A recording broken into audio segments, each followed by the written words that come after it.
Hey guys, Jobby Zombie here, and this is my late review for Alien Covenant. I'm really sorry it's a late review, but I wanted to come in from the film and just do the review. However, I only had time to script it because I've not been feeling very well over the past couple of days. I've come down with a virus, I'm aching all over, and yeah, so I don't want to make this any later than it already is. This is going to be a mild spoiler review, but I'm not going to give out like massive spoilers. I'm just going to give out mild spoiler scenes. Okay, so the film, it was good. It was alright. Yeah, it was good. It wasn't as good as I expected it to be. I went into this movie thinking it's going to be the best film ever, pretty much. You know, I wanted, it's going to be everything I want from an Alien film. Everything's going to be answered from Prometheus. I came out of this film thinking mild questions were answered. There was little stuff still unknown. However, I did come out of the film with my 2 Alien Covenant posters. These posters were exclusive. If you ordered the tickets by a certain date, you'll get a free poster, and I managed to pick up 2, just in case one got damaged. And I was sort of hoping that they would be different, but it's okay. This is, yeah, this has got to be framed for sure. Check that out. How awesome is that? Sorry if you can't really see it very well, but yeah, that's just fucking awesome. Sorry for the bad language, but yeah. And these were exclusive at the Odeon Cinema, which I saw in IMAX, and yeah, Alien Covenant poster.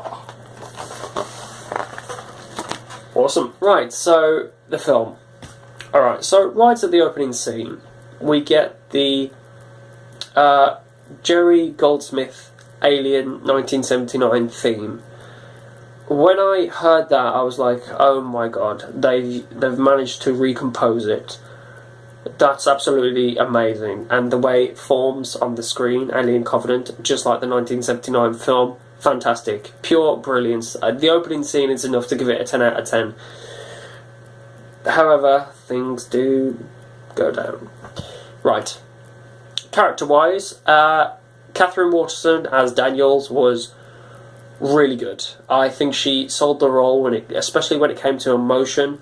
There's a couple of scenes where she has to cry, and you can really tell what she's going through. She's really good at selling the role. Catherine Waterston was great. Michael Fassbender was great as both David and Walter. However, David in this film is a lot more sinister than he is in Prometheus. As Walter, he's really good as Walter, I think. As for Danny McBride as Tennessee, he was pretty good. That's all I can say, he was alright. And there's a character I won't name, in fact there's an actor I won't name who was totally pointless in this film. They could have used any actor at all. They could have used an unknown actor. It wouldn't have made any difference. However, they used a big Hollywood actor just to sell the film a bit more. Why? It wouldn't have made any difference whatsoever if they used any other actor, because he's gone just like that in the first, I don't know, 5-10 minutes of the film, so it's like, yeah, whatever. There was also a character in one scene in particular that reminded me of Lambert. This character in one scene is emotionally unstable, and it just reminded me of Lambert from Alien, and yeah, it was very good. As for the CG and use of practical effects, I think the use of CG was off at times for both the neomorphs and protomorphs. Notice how I said morphs, and notice how I said protomorph, because it is not a xenomorph like we all led to believe. The practical effects were good at times, however I wish they would have gone down the practical route rather than the CG motion capture. I guess it was a lot like Grand Moff Tarkin in Rogue One. I had to adjust to it. But yeah. Okay, so let's move on to some spoilers. Now keep in mind they're not going to be major spoilerish, they're just going to be spoilers, so spoilers. Okay, so if you haven't seen the film, turn down the volume or turn off the video. If you have seen the film, great, stick around. Memorable scenes. So, going down to the wheat field reminded me so much of Aliens and the dropship scene, because it's a bumpy ride down, and it's just, yeah, it just reminded me so much of Aliens.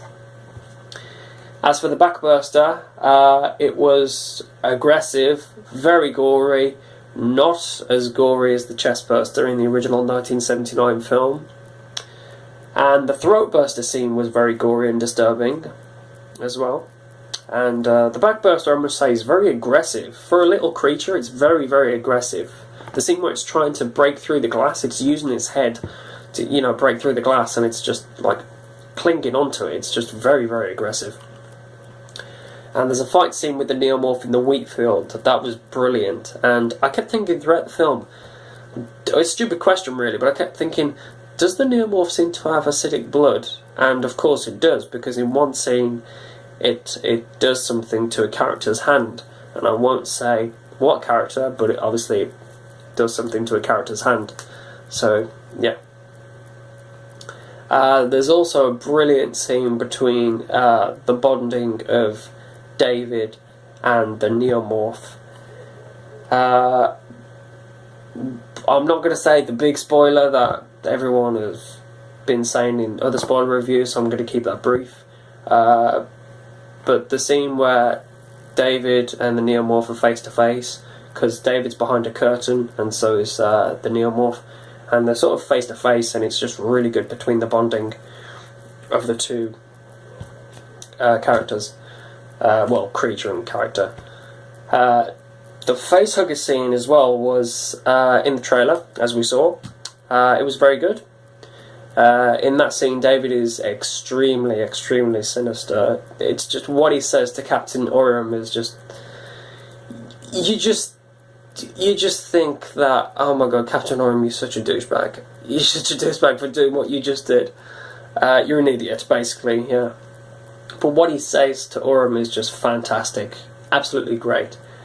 It's like any scene with David is just, you're on the edge all the time. The chestburster, however, is probably my biggest complaint of the film. Well, no, my second biggest complaint. The chestburster was nowhere near as good as the original movie. In fact, it wasn't even a chestburster. It was more like the Bambi burster from Alien 3, And the one good thing I will say is how it communicates with David, because it bursts out the character's chest, and as you know, the chestburster is supposed to be snake-like. This, as we saw, is already born with arms, and it's got its head already, formed on its body, and so it's a protomorph. And it comes out the chest, and it's doing all the movements and everything. And then David stands up, and it moves along with David, so it communicates with David with movement. And it's just that was absolutely. I think it was beautiful seeing that, just that movement. I think it was great. I love that. Very different. The ending, I thought the ending was alright, although there were... Sorry, that's the stupid ice cream man coming round. There was a scene where I was like, how can he do that? How can that character do that? How is that even possible? There were some scenes in the film that were in the trailer. There were some scenes in the trailer that weren't in the film. For example, the big one is that Elizabeth Shaw isn't even in the film, and there's a flashback between the engineer's homeworld getting annihilated with the black goo. That was in the film. Elizabeth Shaw wasn't in the film, only through hologram.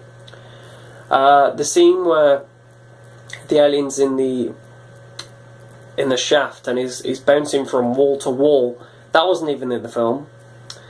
I know there's one more, and I can't think what it is, but there we go.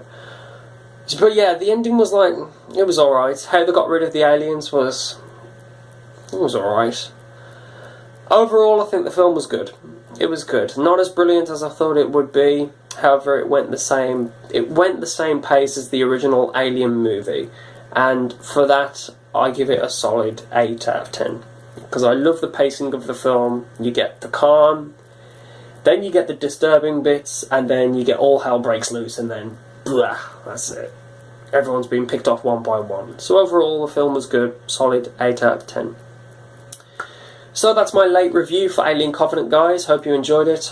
I'm very sorry for giving away too much if I feel like that, but yeah, that's just the way I always feel like in reviews I give away too much, but it is a mild spoiler review, so I'm allowed to do that, and I'm sorry for sounding unwell. Thanks for watching, guys, and I'll see you in the next video. Take care.